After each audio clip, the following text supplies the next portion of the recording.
불구정사 수연스님입니다. 법화경 강의 조류품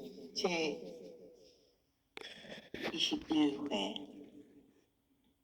페이지 204쪽입니다. 본문은요.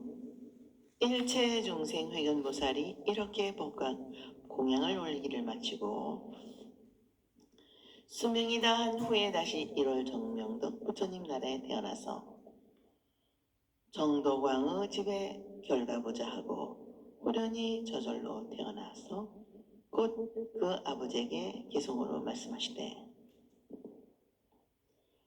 대왕이시여 이제 마땅히 하십시오. 저는 저곳에서 수행하여 곧 일체 현재 신삼매를 얻고 부지런히 크게 정진하여 이 살아가는 몸을 버려 세종께 공행하고 이 없는 길을 고였나니라. 이렇게 개성으로 말씀 올리고 아버지에게 말씀하되 1월 정명덕 부처님께서 아직도 살아계십니다. 제가 예전에 이 부처님께 공양하고 모든 중생의 말을 이해하는 다란이를 얻었으며 또 이 법화경을 800천만억 나유타 건가라 빛나라 아쪽바와 같은 기성을 들었습니다. 대왕이시여 저는 이제 다시 이 부처님을 공양하려 합니다. 강의 일체 중생 회견보살은 자신의 몸을 태워서 등불로 1월 정명덕 부처님께 법공양을 올리는 것으로 한 생일을 마치고 또다시 1월 정명덕 부처님의 가르침이 해와 달처럼 맑고 밝게 빛나고 있는 나라 정덕왕의 집에 왕자로 태어나 결가보자한 그대로 호련히 저절로 태어나 그 아버지에게 개성으로 말씀하시기를 아버지 저는 과거 부처님 계신 곳에서 부처님으로부터 법화경의 가르침을 배우고 믿고 실천 수행하여 중생의 뜻과 그들의 능력과 정도에 따라 여러 가지의 모습을 나타내요. 부처님의 가르침을 설할 수 있는 능력인 일체 현재 신삼매를 얻고 오직 부처 길만을 부지런히 닦아 하나밖에 없고 두 번 살 수 없는 사랑하는 이 몸을 불살려 부처님께 바친 소신 공양으로 위에 없이 거룩한 부처님의 깨달음의 지혜를 간절히 구하였습니다. 라고 자기가 오늘 여기에 있게 된 과거와 미래로 이어질 현재를 말씀드리고 있는 다시 아버지에게 말씀 계속한다. 아버지, 본문에서는 어머니, 엄마, 아버지, 타타로 되어 있음. 오늘은 제가 여기에 있게 하신 은혜를 주신 1월 정명덕 부처님은 지금도 살아계시면서 가르침을 설하고 있습니다.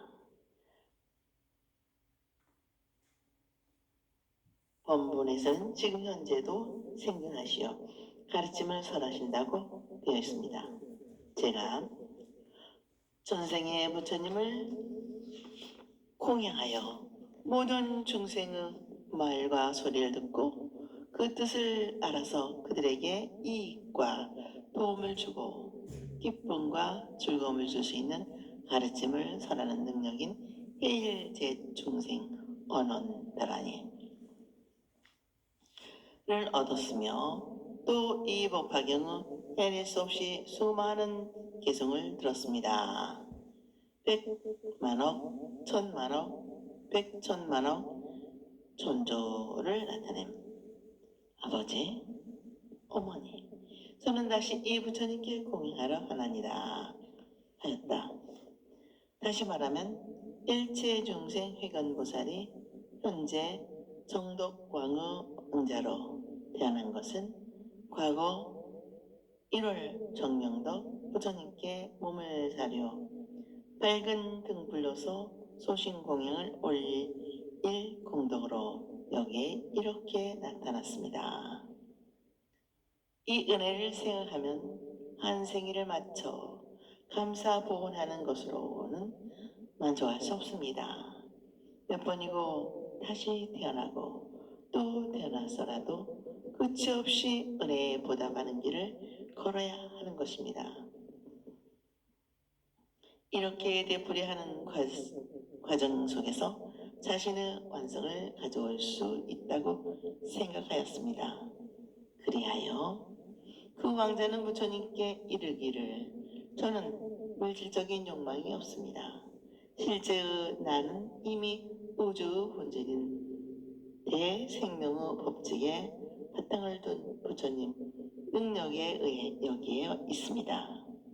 저는 부처님의 대승의 가르침을 배우고 익혀 아끼고 사랑하며 집착하는 나의 이 몸은 허망한 것이라고 깨달아 모아의 경지에서 모든 중생의 뜻과 능력과 정도에 따라 마음대로 내 몸을 나타내고 그들의 원에 따라 자유자재로 구원할 수 있는 현재 신삼매를 얻었습니다.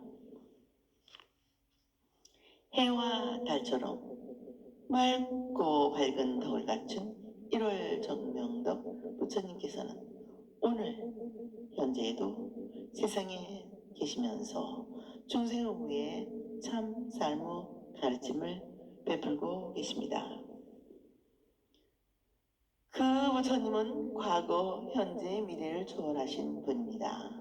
저는 전생에 부처님께 법으로서 올리는 법공양을 마친 공덕으로 모든 중생의 말과 소리를 듣고 그들의 마음을 이해할 수 있는 현일체 중생 언원 다란이를 얻게 되었습니다.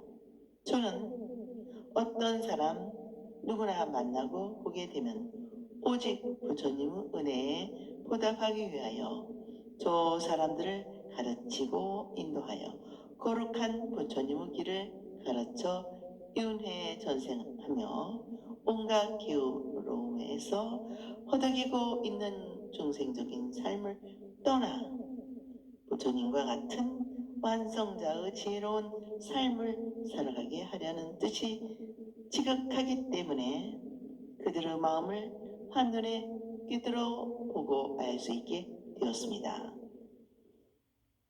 누구나 부처님의 생명으로 나를 살리고 있다는 절실한 마음으로 부처님의 은혜에 보답하려는 간절한 생각이 있으면 자연적으로 남을 가르치고 인도하는 선교 방편은 생긴다고 하는 것이다.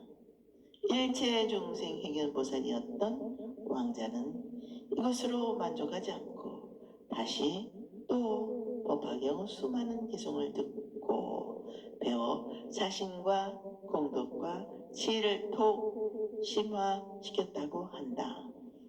법화경을 되풀이하고 반복하여 듣고 배우고 익혀 점차로 마음속에 내재한 불성이 열려 제빛을 나타내고 한층 더 신통력이 자제하게 되었습니다. 이제 또 새로운 감정을 받게 되었으므로 일체 중생 회견보살은 지금까지 행해온 감사 보훈의 길에 만족하지 않고 이 부처님의 위대한 가르침을 받는 은혜에 감사 보훈하기 위하여 다시 희생 봉사 정신으로 부처님의 뜻을 받드는 수행에 매진하여 공양하고자 하나니라 하는 것이다. 원문 번역. 이렇게 아뢰고 나서 곧 칠보 자리에 앉아서 칠다라수나 되는 높은 호공에 올라 부처님 계신 곳에 이르러 머리를 조아려 부처님 발에 예배하고 열 손가락을 모아 합장하고 개성으로 부처님을 찬탄하되 조나는 때 없이 맑고 깨끗하여 아름답고 찬란한 광명은 시방세계를 비추십니다. 제가 옛적에 공양하고 이제 다시 배웠습니다. 그때 일체중생회견보살이 이렇게 개성으로 말씀 올리고 나서 부처님께 아뢰었다. 세존이시여, 세존께서 아직 세상에 계십니까? 그때 1월 정명덕 부처님께서 일체중생회견보살에게 이르시기를 선남자야, 내가 열반한 때가 되었고 돌아갈 때가 되었으니 너는 편안하게 자리를 준비하여라. 나는 오늘 밤에 열반에 들어가리라. 또 일체중생회견보살에게 당부하시되 선남자야, 내가 부처님의 가르침을 너에게 부탁하여 말하며 모든 보살과 큰 제자들과 아울러 안옥다라 삼박삼보리의 지혜와 또 삼천대천 칠보 세계의 모든 보배나무, 보배자리와 받들어 오시는 모든 하늘을 다 너에게 맡기노라. 내가 열반한 후에 사리로 또한 나에게 부탁하노니 마땅히 널리 펴서 널리 공양하여도록 하여 여러 천탑을 세우도록 하여라. 이와 같이 1월 정명덕 부처님께서 일체중생 희견보살에게 당부하심을 마치고 그날 밤 늦게 열반에 드셨습니다. 정독 황자로 태어나신 일체중생 희견보살이 다시 부처님께 공양하려 하나니다. 하는 말씀을 마치고 곧 거룩한 가르침 계단을 상징하는 7가지 보배로 장검된 아름다운 자리 위에 결가부자하고 앉아서 신통력으로 칠다라수 높이를 말할 수 있는 25m 정도 높이가 되는 높은 공중으로 솟아올라 즉 눈으로 볼 수 없는 감각을 초월한 실상의 세계에 들어 실상계에 계신 1월 정명덕 부처님이 계신 곳에 이르러야 머리를 부처님 발 아래 조아리며 예배하고 오른쪽으로 7번 돌고 한 역분에게서는 변형되지 않겠다가 두 손 모아 합장하고 개성으로 말씀 올렸습니다. 부처님 얼굴은 때 없이 맑고 깨끗하여 아름답고 활짝 핀 꽃과 같다는 뜻. 빛나는 광명은 온 세계를 비추십니다. 하면서 부처님의 자비 광명을 찬탄하고 예전에 공양하던 제가 다시 와서 부처님을 뵙습니다. 하면서 오늘이 있기까지 지종한 인연에 감사하고 다시 가르침을 받들고 공양하게 되었다고 말씀한다. 우리는 이 보살의 말씀을 통하여 오늘 이 법회에서 법화경의 가르침을 듣고 이 법화경 강의를 통하여 자신과 부처님의 가르침과 자신의 인연을 깨닫게 됩니다. 우리가 오늘의 이 법화경 강의를 듣고 읽게 되는 것은 오랜 예적부터 부처님의 법문을 듣고 또 실천 수행하여 공양했던 깊고 깊은 인연이 있기에 있었기 때문이라는 신앙적인 자각이 있어야 합니다. 저 옛날 중국의 천타대사가 회사에게 가르침을 들었을 때 회사대사가 천태에게 전생에 영주익선에서 너와 내가 함께 같이 부처님의 가르침을 들었는데 오늘 또 옛 인연으로 여기에 와서 가르침을 듣게 되었으니 참으로 기쁘다 하셨던 말씀을 생각하면서 어제의 우리가 오늘 이렇게 부처님의 도파경 강의를 듣고 오늘의 이 인연으로 또 먼 미래의 내 생에도 이어질 것이라는 인과의 믿음이 마음속에 살아나야 합니다. 그러면 오늘의 우리들의 만남은 참으로 신비로움을 더하게 되고 내 생명의 불가사의 속으로 들어가게 될 것입니다. 일체 중생 회견보살은 부처님의 모습을 참으로 아름답고 거룩하십니다. 빛나는 광명은 온 우주에 가득하여 모든 중생에게 자비를 베풀고 계십니다. 저는 이쪽에 공양을 올렸지만 부처님과 인연이 깊어 또다시 태어나 부처님의 거룩한 가르침을 받게 되었으니 얼마나 소중하고 귀한 자리입니까? 하고는 세존이시여 세존께서는 아직도 세상에 계십니까? 한다. 다시 말하면 부처님께서는 감사하게도 제가 부처님을 다시 뵐 수 있도록 오늘까지 저를 기다리고 계셨습니다. 하고 부처님을 다시 배웠고 가르침을 받을 수 있게 된 감격을 표한다.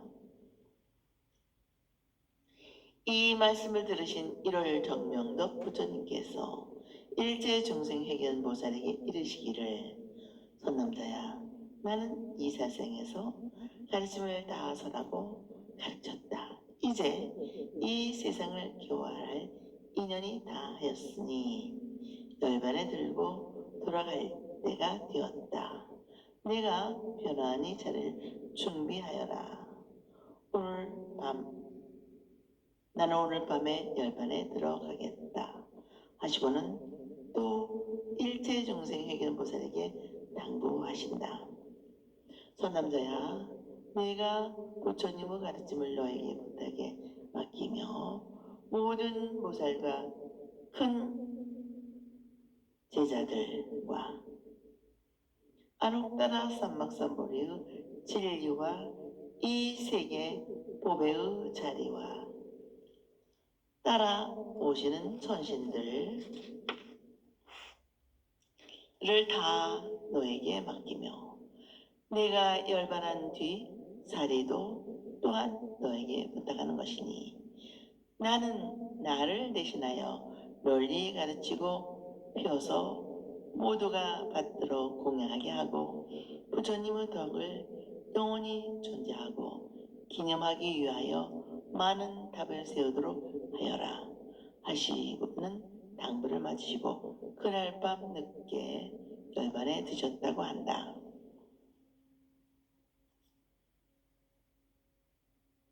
다시 말하면 1월 정명덕 부처님께서 이 세상과의 인연이 하였음을 아시고 일체 중생 회견보살에게 모든 것을 다 맡기고 부탁하신다는 것은 곧 일체 중생 회견보살이 장래에 반드시 부처님이 된다는 수기를 주시는 것이다. 모든 부처보살과 큰 제자들을 맡기고 부탁하니 내가 사용했던 뿌리수 아래의 보배로운 자리에 앉아서 부처님과 같이 부처님은 아록다라 삼막삼보리의 가르침을 가르치고 인도하여라. 부처님의 깨달음의 가르침은 온 세상에 널리 펴서 모든 사람들이 다 믿고 따르며 실천하도록 하여라.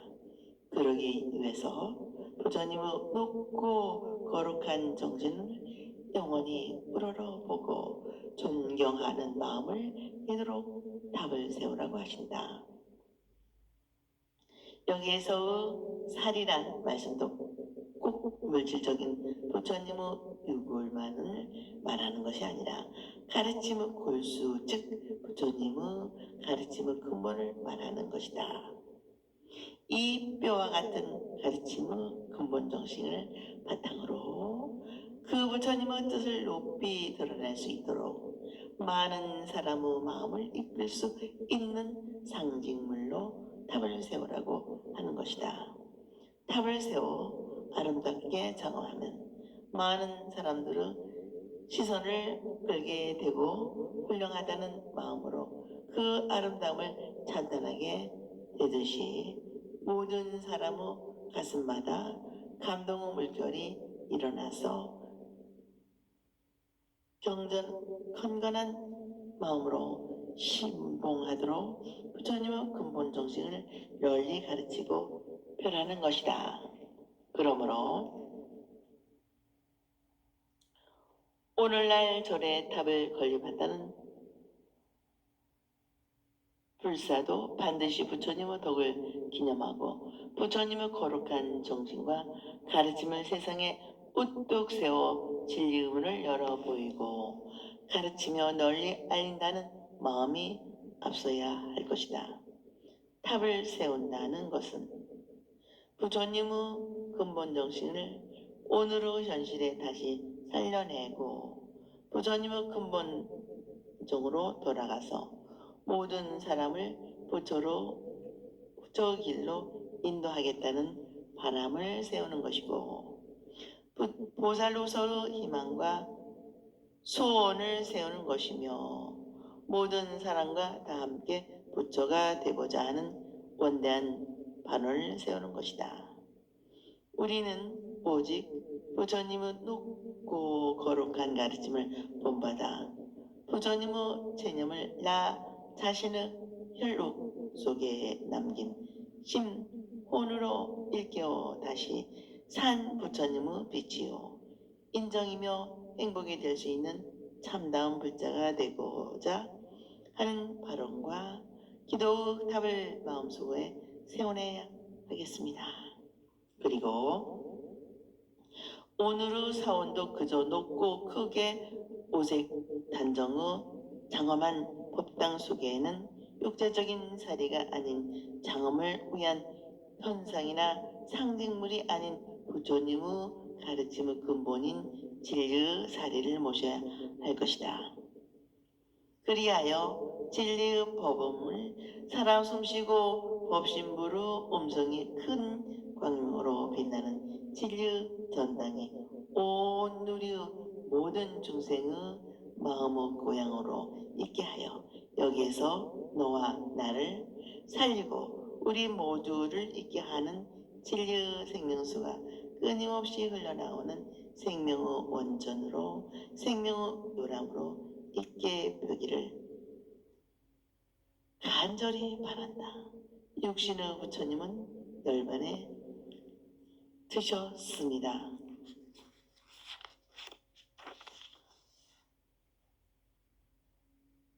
오문 번역. 그때 일체 중생 회견무사리 부처님께서 열반하심을 배웠고 슬퍼하고 괴로워 찬탄하며 부처님을 우러러 받들고 그리워하여 고수미산 가까운 바닷가에서 나는 천단향을 쌓아 부처님 몸에 공양하고 타비를 모셨다. 불이 다 꺼진 주에 사리를 거두어 84,000의 보배병을 만들어 84,000의 답을 세우니 높이가 3,000세계요 탑 위에 깃대를 세워 창염하고 깃발과 일산들을 두르고 여러 가지 봄의 방울을 달아 안느니라. 나무아미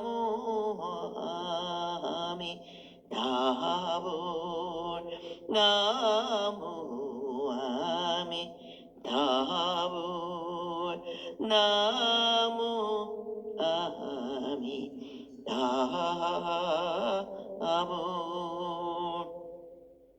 그때 일체 중생 회관보살이 다시 스스로 생각하여 말하기를, 내가 비록 이와 같이 공양하였으나 오히려 마음에 흡족하지 못하니 나는 지금 다시 사리를 공양하리라 하고 곧 모든 보살과 큰 제자들과 하늘 용이 야차 등 모든 대중에게 말하였다. 너희들은 반드시 한마음 한뜻으로 생각하여라. 내 이제 이를 정명도 부처님의 사례를 공양하고자 한다. 이렇게 말하고 나서 곧 84,000 탑 앞에서 100가지 공덕으로 정엄된 팔을 대어서 72,000년 동안 공양하여 셀 수 없는 정문과 길을 구하는 대중과 헤아릴 수 없는 아승지의 사람들로 하여금 안옥나라 삼박삼보리의 마음을 일으키게 하여 모두 현일 제색신삼매를 얻게 하였다. 그때 모든 보살과 하늘, 사람, 아수라 등이 그 보살의 발이 없음을 보고 근심하고 슬퍼하며 이렇게 말하였다. 이 일체 중생 회견보살은 우리들의 스승으로 우리를 가지시고 인도하시는 분인데 이제 발을 대우시어 불구 몸이 되었도다 하니, 그때 일체 중생 회견보살이 대중 가운데서 이렇게 맹세하고 말씀하였다. 내가 두 팔을 버리어 반드시 금빛 찬란한 몸을 얻게 될 것이다. 만일 이 말이 진실하고 헛되지 않으면 나의 두 팔은 다시 예전과 같이 되리라. 이렇게 소원을 마치자 그 두 팔은 저절로 다시 전과 같이 되었다. 이것은 이 보살의 복덕과 지혜가 두꺼운 가닥이다. 그때 삼천대천 세계를 6가지로 진동하여 그때 삼천대천 세계는 6가지로 진동하였고 하늘에서는 아름다운 꽃비가 내리니 모든 하늘과 사람들이 일찍이 없었던 감동을 받았다. 오늘은 여기까지 마치겠습니다. 대단히 감사합니다. 여러분 항상 건강하시고 행복하시기를 기도발언 축원드립니다.